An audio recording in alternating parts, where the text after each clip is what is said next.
Praise Lord. എന്നെ ശ്രദ്ധിക്കുന്ന ബഹുമാനരായ എല്ലാ ദൈവജനത്തിനും ക്രിസ്തയേശുവിൻ്റെ നാമത്തിലുള്ള വിനീതമായ എൻ്റെ സ്നേഹവന്ദനം ഞാൻ അറിയിക്കുന്നു. അനുഗ്രഹീതമായ ഒരു ദിവസം കൂടെ ദൈവം നമുക്ക് ദാനമായി നൽകിയല്ലോ. ദൈവം നമ്മോട് കാണിക്കുന്ന ദയയും സ്നേഹത്തെ ഓർത്ത് ദൈവത്തിന് മഹത്വം കൊടുക്കുവാനും ദൈവഹിതപ്രകാരമുള്ള ജീവിതത്തിന് വേണ്ടി നമ്മെ തന്നെ നമുക്ക് സമർപ്പിച്ച് അതിനുവേണ്ടി നമ്മെ തന്നെ ദൈവങ്ങളിലേക്ക് ഏൽപ്പിക്കാം.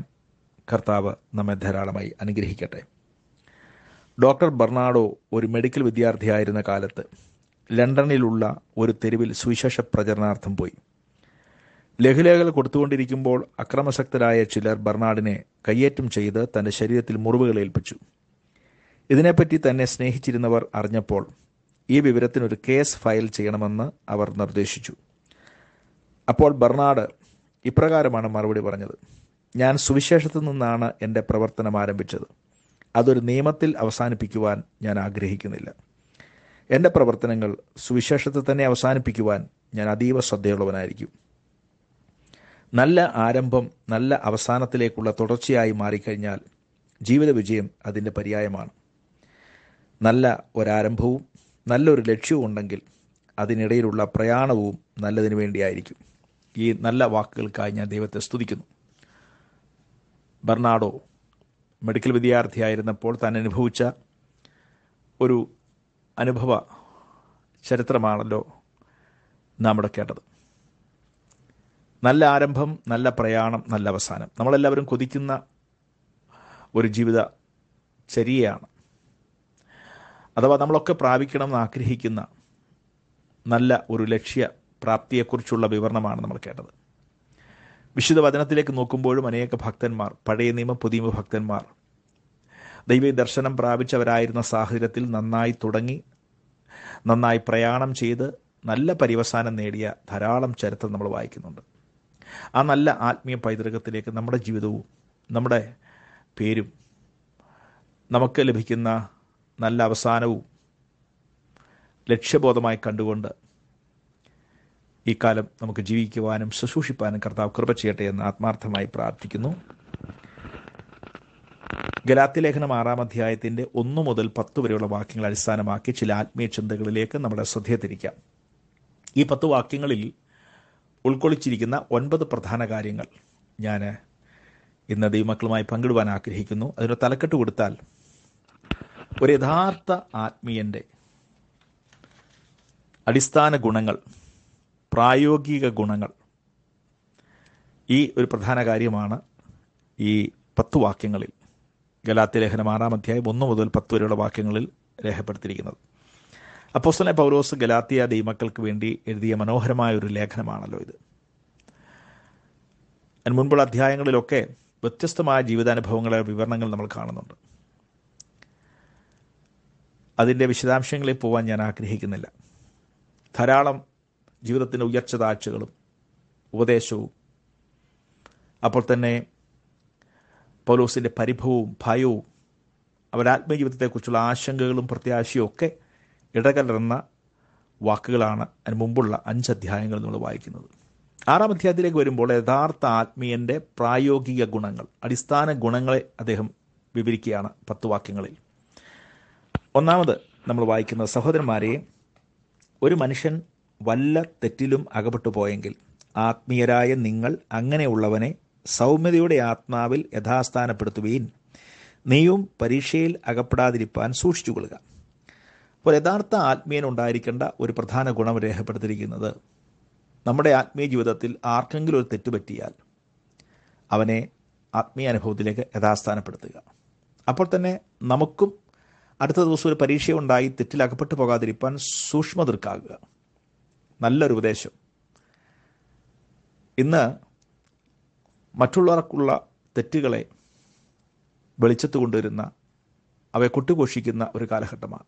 എല്ലാവരുമല്ല, എങ്കിലും മറ്റുള്ള ദൈവമക്കൾക്ക്, നമുക്ക് പ്രതിപത്തിയില്ലാത്ത, നമുക്ക് കടപ്പാടുകളില്ലാത്ത, വലിയ സ്നേഹമില്ലാത്ത ആൾക്കാർക്ക് തെറ്റുപറ്റിയാൽ അവ മറ്റു പലരോടും പങ്കിടുന്ന ഒരു സ്വഭാവം നമ്മൾ കാണുന്നുണ്ട്. അയൽ സഭകൾക്ക്, അത് വേറൊരു ഡിനോമിനേഷൻ ആണെങ്കിൽ പ്രത്യേകിച്ച്, അവർക്ക് പറ്റിയ തെറ്റ്, ഏതെങ്കിലും സംഭവം ഉണ്ടായാൽ, മാതൃകയല്ലാത്തൊരു കാര്യമുണ്ടായാൽ അവയൊക്കെ മറ്റുള്ളവരുമായി ചർച്ച ചെയ്യുന്ന പൊതുവേദിയിലേക്ക്, ഇന്ന് സോഷ്യൽ മീഡിയ പോലെയുള്ള പ്രത്യയമാധ്യമങ്ങളിലൂടെ ലോകത്തിന് മുമ്പിലെ വലിച്ചിഴയ്ക്കുന്ന തെറ്റായ ഒരു പ്രവണത നമ്മൾ കണ്ടുവരുന്നുണ്ട്. പക്ഷെ ഇവിടെ പൗലോസ് അപ്പോസ്തലൻ പറയുന്നത് ഒരു ആത്മീയൻ്റെ ഒന്നാമത്തെ ലക്ഷണം, സഹജ ഗുണം, പ്രായോഗിക ഗുണമെന്ന് പറയുന്നത് ആർക്കെങ്കിലും ഒരു തെറ്റ് പറ്റിയാൽ അവനെ ആത്മീയാനുഭവത്തിൽ യഥാസ്ഥാനപ്പെടുത്തുക. എങ്ങനെ? സൗമ്യതയുടെ ആത്മാവിൽ യഥാസ്ഥാനപ്പെടുത്തുക. അപ്പോൾ നമുക്കുണ്ടാകുന്ന ഒരു ആത്മീയ സന്തോഷം എത്ര വലുതായിരിക്കും! ആ വ്യക്തിയെ യഥാസ്ഥാനപ്പെടുത്തിയതിലുള്ള സന്തോഷം മാത്രമല്ല, ദൈവസന്നിധി നമുക്ക് കിട്ടുന്ന അംഗീകാരം എത്ര വലുതാണ്! നമുക്കൊരു ആത്മസംതൃപ്തി ഉണ്ടാകും. അങ്ങനെ ഒരു കാഴ്ചപ്പാട്, അങ്ങനെ ഒരു മനസ്സിൻ്റെ രൂപീകരണം നമ്മളെല്ലാവരും ഒന്ന് വെച്ച് പുലർത്തിയാൽ, ഒന്ന് രൂപപ്പെടുത്തിയെടുത്താൽ എത്ര അനുഗ്രഹീതമായിരിക്കും ആത്മീയ മണ്ഡലം. മാത്രമല്ല, നാളെ നമുക്കും പരീക്ഷ സംഭവിക്കാം. പക്ഷേ തെറ്റിലാക്കപ്പെട്ട് പോകാതിരിക്കാൻ സൂക്ഷ്മദൃക്കുകളാകുവാനുള്ള ഒരു ഉപദേശം കൂടെ പൗലോസ് അപ്പോസ്തലൻ നൽകുന്നു. രണ്ടാമത്തെ കാര്യം നമുക്ക് 2-ാം വാക്യത്തിൽ വായിക്കാൻ കഴിയുന്നു. തമ്മിൽ ഭാരങ്ങളെ ചുമപ്പീൻ. ഇങ്ങനെ ക്രിസ്തുവിൻ്റെ ന്യായപ്രമാണം നിവർത്തിപ്പീൻ. തമ്മിൽ ഭാരങ്ങളെ ചുമപ്പീൻ. അതായത് പ്രാർത്ഥനയിൽ മറ്റുള്ളവരുടെ ഭാരം ചുമക്കുവാൻ നമുക്ക് കഴിയണം. മറ്റുള്ളവരുടെ ഭാരങ്ങളെ തമ്മിൽ പങ്കിട്ട് അതിനൊരു ഭാഗം വഹിക്കാൻ നമ്മൾ തയ്യാറാകുമ്പോൾ അവർക്ക് ആ ഭാരം കുറഞ്ഞിരിക്കും. നിശ്ചയമായിട്ടും നമുക്ക് അവർക്കൊരു സഹായം കൊടുക്കാൻ കഴിയും. അത് പ്രാർത്ഥനയിലൂടെ, ജീവിതാനുഭവത്തിൻ്റെ ഏതെങ്കിലുമൊക്കെ ഏടുകളിലൂടെ നമുക്ക് നിവർത്തിക്കാൻ കഴിഞ്ഞാൽ എത്ര സന്തോഷകരമായ കാര്യമായിരിക്കും. അപ്പോൾ പ്രാർത്ഥനയിൽ, ജീവിതത്തിൽ മറ്റുള്ളവരുടെ ഭാരങ്ങളെ പങ്കിടുന്ന ഒരനുഭവം ഒരാത്മീയൻ്റെ രണ്ടാമത്തെ ഗുണമായി അപ്പോസ്തലനായ പൗലോസ് രേഖപ്പെടുത്തിയിരിക്കുന്നു. മൂന്നാമത്തെ കാര്യം, 3-ാം വാക്യം, താൻ അല്പനായിരിക്കെ മഹാൻ ആകുന്നു എന്ന് കരുതുന്നവൻ ഒരുത്തൻ നിരൂപിച്ചാൽ തന്നെത്താൻ വഞ്ചിക്കുന്നു. ഇതിൻ്റെ അർത്ഥം, ഒരു ശരിയായ ആത്മീയൻ സ്വയം മഹാൻ എന്ന് ഒരിക്കലും നിരൂപിക്കുകയില്ല. അങ്ങനെ ചിന്തിക്കുന്ന ഒരു വ്യക്തിയെ സംബന്ധിച്ചിടത്തോളം ഒരിക്കലും അത് ഒരു ആത്മീയ ലക്ഷണമായിട്ടല്ല പൗലോസ് ഇവിടെ വിവക്ഷിച്ചിരിക്കുന്നത്. മറിച്ച് അത് ഒരു തെറ്റായ നടപടിയായി, സ്വയം വഞ്ചിക്കുന്ന ഒരു പ്രവൃത്തിയായിട്ടാണ് പൗലോസ് രേഖപ്പെടുത്തിയിരിക്കുന്നത്. മറിച്ച് ഒരു ശരിയായ ഭക്തൻ, ഒരു ശരിയായ ആത്മീയൻ സ്വയം മഹാൻ എന്നൊന്നും നിരൂപിക്കുന്നില്ല എന്നാണ്. അപ്പോൾ ആ ഒരു നില നമുക്ക് ജീവിതത്തിൽ അനുവർത്തിക്കുന്നത് ഗുണകരമായ ഒരു അനുഭവമായി പൗലോസ് അപ്പോസ്തലൻ രേഖപ്പെടുത്തിയിരിക്കുകയാണ്. 4-ാമത്തെ കാര്യം, 4-ാം വാക്യം, ഓരോരുത്തൻ താൻ്റെ പ്രവൃത്തി ശോധന ചെയ്യട്ടെ, എന്നാൽ അവൻ തൻ്റെ പ്രശംസ മറ്റൊരുത്തനെ കാണിക്കാതെ തന്നിൽ തന്നെ അടക്കി വെക്കും. ഇവിടെ നമ്മൾ മനസ്സിലാക്കുന്നത്, ശരിയായ ഒരു ആത്മീയൻ തൻ്റെ പ്രവൃത്തികളെ ശോധന ചെയ്യുന്നു. നമ്മുടെ ജീവിതാനുഭവത്തെ വിലയിരുത്തുക, സ്വയം നമ്മൾ തന്നെ പരിശോധിക്കുക. നമ്മുടെ തെറ്റുകൾ, നമ്മുടെ ശരികൾ, നമ്മുടെ മന്ദിഭാവം ഉണ്ടെങ്കിൽ, നമുക്ക് പോസിറ്റീവ് കാര്യമുണ്ടെങ്കിൽ, നമ്മുടെ വീക്ക്നെസ് ഉണ്ടെങ്കിൽ അവയെ ശോധന ചെയ്യുക. ഓരോരുത്തൻ താൻ്റെ പ്രവൃത്തിയെ ശോധന ചെയ്യട്ടെ. നമ്മളെപ്പോഴും മറ്റുള്ളവരെ ശോധന ചെയ്യുന്നത്. സ്വയം നമ്മെ തന്നെ കാണാൻ, സ്വയം വിലയിരുത്തുവാനും തെറ്റ് തിരുത്തുവാനും. തൻ്റെ തെറ്റുകളെ ഗ്രഹിക്കുന്നവനാർ എന്ന് 19-ാം സങ്കീർത്തനത്തിൽ ദാവീദ് ചോദിക്കുന്ന മനോഹരമായൊരു ചോദ്യമുണ്ട്. സ്വയം നമ്മുടെ പ്രവൃത്തികളെ വിലയിരുത്താനും തെറ്റുതിരുത്താനും നമ്മൾ പ്രാപ്തന്മാരാകുക. മാത്രമല്ല, നമുക്ക് പ്രശംസനീയമായ എന്തെങ്കിലും ഉണ്ടെങ്കിൽ ഓരോരുത്തൻ താൻ്റെ പ്രവൃത്തി ശോധന ചെയ്യട്ടെ, എന്നാൽ അവൻ തൻ്റെ പ്രശംസ മറ്റൊരുത്തനെ കാണിക്കാതെ തന്നിൽ തന്നെ അടക്കി വെക്കട്ടെ. അപ്പോൾ ഒരു ശരിയായ ആത്മീയൻ്റെ 4-ാമത്തെ ഗുണം, അവൻ തൻ്റെ പ്രവൃത്തികളെ ശോധന ചെയ്യുകയും സ്വയം പ്രശംസിക്കാതെ ദൈവമഹത്വത്തിനായി ചെയ്യുവാൻ കഴിയുന്നതിൽ സമാശ്വസിക്കുകയും ചെയ്യുകയാണ്. ദൈവമഹത്വത്തിന് വേണ്ടി കർത്താവെ അത് ചെയ്യുവാൻ കഴിഞ്ഞല്ലോ എന്നുള്ള ഒരു സ്വയ ആശംസ അല്ലെങ്കിൽ ഒരു സമാശ്വാസം ഏറ്റെടുക്കുക. അതൊന്നും ആർക്കും പ്രകടിപ്പിക്കുകയല്ല, ആ മഹത്വം ദൈവത്തിന് വിട്ടുകൊടുക്കുകയാണ്. ആത്മീയൻ്റെ 4-ാമത്തെ കാര്യമാണ് നമ്മൾ ചിന്തിച്ചത്. 5-ാമത്തെ കാര്യം 5-ാം വാക്യത്തിൽ വായിക്കുന്നു, ഓരോരുത്തൻ താൻ്റെ ചുമട് ചുമക്കുമല്ലോ. ഇതെന്താ അർത്ഥമാക്കുന്നത്? തൻ്റെ ആത്മീയ കർത്തവ്യങ്ങളുടെ ഉത്തരവാദിത്വം ഏറ്റെടുക്കുന്നതിൽ സ്വയ അവബോധമുള്ളവനായിത്തീരും. ഇപ്പം നമ്മിൽ നിക്ഷിപ്തമായിരിക്കുന്ന ഉത്തരവാദിത്തങ്ങൾ അത് മറ്റൊരുവൻ ചെയ്യട്ടെ, എന്നിൽ നിക്ഷിപ്തമല്ല, ഞാൻ ചെയ്യേണ്ടതല്ല എന്ന് ഒഴിഞ്ഞു മാറുകയല്ല.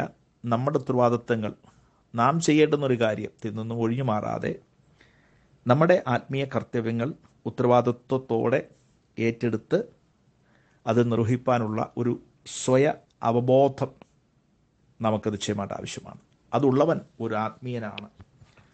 അത് ഒരാത്മീയൻ്റെ ഒരടിസ്ഥാന ഗുണമായി അപ്പോസ്തലനായ പൗലോസ് രേഖപ്പെടുത്തിയിരിക്കുന്നു. ആറാമതൊരു കാര്യം രേഖപ്പെടുത്തിയിരിക്കുന്നത് തൻ്റെ ആത്മീയ ഗുരുവിൻ്റെ അഥവാ തന്നെ വചനം പഠിപ്പിക്കുന്നവൻ്റെ സാമ്പത്തിക ആവശ്യങ്ങളെ തിരിച്ചറിയുകയും സഹായിക്കുകയും ചെയ്യുന്നു. 6-ാം വാക്യം, വചനം പഠിപ്പിക്കുന്നവന് എല്ലാ നന്മയിലും ഓഹരി കൊടുക്കണം. അപ്പോൾ നമ്മളെല്ലാവരും എല്ലാം തികഞ്ഞവരല്ല. നമ്മെ ആത്മീയാനുഭവത്തിലേക്ക് നയിച്ചവർ, നമ്മളെ ആത്മീയാനുഭവത്തിൽ മുന്നോട്ട് നയിച്ചുകൊണ്ടിരിക്കുന്നവർ, നമുക്കൊരു മെൻറ്റർ ഉണ്ടെങ്കിൽ, അല്ലെങ്കിൽ നമ്മെ ദൈവവചനം പഠിപ്പിക്കുന്ന ഇടയൻ അല്ലെങ്കിൽ മറ്റേതെങ്കിലും ഒരു വ്യക്തി നമ്മുടെ ആത്മീയ പരിപോഷണത്തിന്, വചനം പഠിപ്പിക്കുവാൻ, ആത്മീയ കൈത്താങ്ങലിന് നമ്മെ സഹായിക്കുന്നെങ്കിൽ അവരുടെ ഒരു ആവശ്യത്തിൻ്റെ നടുവിൽ അവരോട് കടപ്പെട്ടിരിക്കുന്ന ആത്മീയ നന്ദി മാത്രമല്ല, നിശ്ചയമായും സാമ്പത്തിക കാര്യത്തിൽ വളരെ കൃത്യമായി ഇവിടെ പറയുന്നു, എല്ലാ നന്മയിലും ഓഹരി കൊടുക്കണം. അത് ആത്മീയൻ്റെ 6-ാമത്തെ ഒരു ഗുണമായി, പ്രായോഗിക ഗുണമായി ഇവിടെ രേഖപ്പെടുത്തിയിരിക്കുക. അപ്പം നമ്മെ ആത്മീയമായി പരിപോഷിപ്പിക്കുന്നവർക്ക് സകല നന്മയിലും പങ്കിടുവാനുള്ള ഒരു മനോഭാവം നമുക്കുണ്ടാകണം എന്ന് ഇവിടെ അപ്പോസ്തലൻ പറയുകയാണ്. 7-ാമത്തെ കാര്യം 7-ാമത്തെ വാക്യത്തിൽ വായിക്കുന്നു, ഓരോരുത്തൻ ദൈവത്തെ പരിഹസിച്ചുകൂടാ, മനുഷ്യൻ വിതയ്ക്കുന്നത് തന്നെ കൊയ്യും. അപ്പം വിതയും കൊയ്ത്തിൻ്റെയും ആത്മീയ പ്രമാണം ഗ്രഹിച്ചവനാണ് ഒരു ശരിയായ ആത്മീയൻ. വിതയുടെയും കൊയ്ത്തിൻ്റെയും ആത്മീയ പ്രമാണം ഗ്രഹിച്ചവൻ, തന്നിമിത്തം കൊടുക്കുന്നതും ജീവിക്കുന്നതുമായ ആത്മീയ പ്രമാണം കാക്കുന്നവനാണ്. ഇവിടെ വിതയുടെയും കൊയ്ത്തിൻ്റെയും ആത്മീയ പ്രമാണം ഗ്രഹിച്ചവന്. കാരണം ഇവിടെ പറയുന്നത് ദൈവത്തെ പരിഹസിച്ചുകൂടാ, മനുഷ്യൻ വിതയ്ക്കുന്നത് തന്നെ കൊയ്യും. ഞാൻ നന്മ ചെയ്ത നന്മ കൊയ്യും, ഞാൻ തിന്മ ചെയ്യുന്നെങ്കിൽ തിന്മ നിശ്ചയമായിട്ട് കൊയ്യും. ആ വിതയുടെയും കൊയ്ത്തിൻ്റെയും പ്രമാണം, ആത്മീയ പ്രമാണം ഗ്രഹിച്ചവനായിരിക്കും ഒരു ശരിയായ ആത്മീയൻ. അങ്ങനെ ഗ്രഹിച്ച ഒരു വ്യക്തിക്ക് ഒരിക്കലും തിന്മ ചെയ്യാൻ പറ്റില്ല. തിന്മയോട് തോൽക്കാതെ നന്മയാൽ തിന്മ ജയിക്കുന്നു എന്നുള്ള ആ ദൈവത്തിൻ്റെ വചനത്തിൻ്റെ സത്യം ഉൾക്കൊള്ളുന്നവനായിരിക്കും ഒരു ശരിയായ ആത്മീയൻ. 8-ാമതൊരു കാര്യം രേഖപ്പെടുത്തിയിരിക്കുന്നത് 6-ാം അധ്യായത്തിൻ്റെ 8-9 വാക്യങ്ങളിൽ നമ്മൾ വായിക്കുന്നു, ആത്മാവിൽ നിന്ന് നിത്യജീവനെ കൊയ്യും. ആത്മാവിൽ വിതയ്ക്കുന്നവൻ ആത്മാവിൽ നിത്യജീവനെ കൊയ്യും. നന്മ ചെയ്യുകയിൽ മടുത്തു പോകരുത്, തളർന്നു പോകാഞ്ഞാൽ തക്ക സമയത്ത് നാം കൊയ്യും. അതായത് ക്രിസ്തീയ ശുശ്രൂഷയിൽ മടുത്തു പോകാതെ തക്ക സമയത്ത് ഫലം ലഭിക്കുമെന്ന് അറിവുള്ളവനവൻ. ക്രിസ്തീയ ശുശ്രൂഷയിൽ മടുത്തു പോകരുത്. നമ്മൾ വിതയ്ക്കുന്നു, നമ്മൾ പ്രവർത്തിക്കുന്നു, അതിൻ്റെയൊക്കെ ഫലം നമ്മൾ ഉദ്ദേശിക്കുന്ന സമയത്ത് വന്നു ചേരണമെന്ന് ഒരിക്കലുമില്ല. നന്മ ചെയ്യുകയിൽ മടുത്തു പോകരുത്. നമ്മൾ കുറേ നന്മകൾ ചെയ്തു, മറ്റുള്ളവരെ സ്നേഹിച്ചു, മറ്റുള്ളവരെ കരുതി, അങ്ങനെ ചെയ്ത് പലപ്പോഴും തളർന്നു പോകുന്ന, മടുത്തു പോകുന്ന അനുഭവം. മാർത്ത ഒത്തിരി വേല ചെയ്തിട്ട് മടുത്ത് പെറുവിറുക്കാൻ തുടങ്ങി, കുറ്റാരോപണം നടത്താൻ തുടങ്ങി. ആ രീതിയിൽ നമ്മൾ നന്മ ചെയ്യുന്നതിൽ തളർന്നു പോകരുത്. മറിച്ച് തളർന്നു പോകാഞ്ഞാൽ തക്ക സമയത്ത് നാം കൊയ്യും. അപ്പോൾ ക്രിസ്തീയ ശുശ്രൂഷയിൽ മടുത്തു പോകാതെ തക്ക സമയത്ത് ഫലം ലഭിക്കുമെന്നുള്ള ഒരു തിരിച്ചറിവ് നമുക്ക് വേണം. ശരിയായ ഒരാത്മീയൻ്റെ 8-ാമത്തെ ഗുണമായിട്ട് അത് അപ്പോസ്തലൻ രേഖപ്പെടുത്തിയിരിക്കുന്നു. അവസാനത്തെ ഒരു കാര്യം നമുക്ക് കാണാൻ കഴിയുന്നത് 10-ാം വാക്യത്തിലാണ്. ആകയാൽ അവസരം കിട്ടും പോലെ നാം എല്ലാവർക്കും വിശേഷാൽ സഹവിശ്വാസികൾക്കും നന്മ ചെയ്യുക. എല്ലാവർക്കും വിശേഷാൽ സഹവിശ്വാസികൾക്കും നന്മ ചെയ്യുക. എല്ലാവർക്കും വിശേഷാൽ സഹവിശ്വാസികൾക്കും നന്മ ചെയ്യുക. ഇതാണ് ഒരു തികഞ്ഞ ആത്മീയൻ്റെ 9-ാമത്തെ ഗുണം. അപ്പോസ്തലനായ പൗലോസ് ഈ 10 വാക്യങ്ങളിൽ ഈ 9 കാര്യം രേഖപ്പെടുത്തുമ്പോൾ ജീവിതത്തിൻ്റെ സമസ്ത മണ്ഡലങ്ങളിലും ക്രമീകരണമുള്ള, വിജയമുള്ള, കർത്താവിൻ്റെ വചനത്തെ ഉൾക്കൊണ്ട് ആ കർത്താവിൻ്റെ വചനത്തിൽ നിൽക്കുന്നവരായി തീരുവാനും, ആ വചനത്താൽ പരിപോഷിക്കപ്പെടുവാനും, ലോകത്തിൽ ഉദാത്തമായി മാതൃക കാണിച്ചു കൊടുക്കുവാനും, ആത്മീയാനുഭവം മറ്റുള്ളവർക്ക് മടുപ്പായി തീരുകയല്ല. ആത്മീയർ എന്ന് പറഞ്ഞ് ഇന്ന് ലോകത്തിന് മുമ്പിൽ കൂത്തുകാഴ്ചയും വിമർശനത്തിന് വിധേയരായിത്തീരുന്ന ഒരു പ്രവണതയല്ല.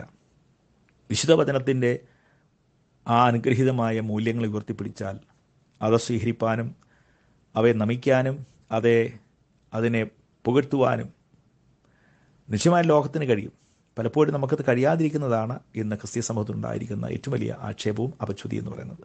അതുകൊണ്ട് പൊളിച്ചെടുക്കുന്ന ഒരു ആത്മീയ ജീവിതം, തികച്ചും ആത്മീയരായി ഈ നിലയിൽ ഗലാത്യർ 6:1 മുതൽ 10 വരെയുള്ള വാക്കിൽ കാണുന്ന സഹജ ഗുണം നിലനിർത്താം. ദൈവം നമ്മെ എല്ലാവരെയും സഹായിക്കട്ടെ.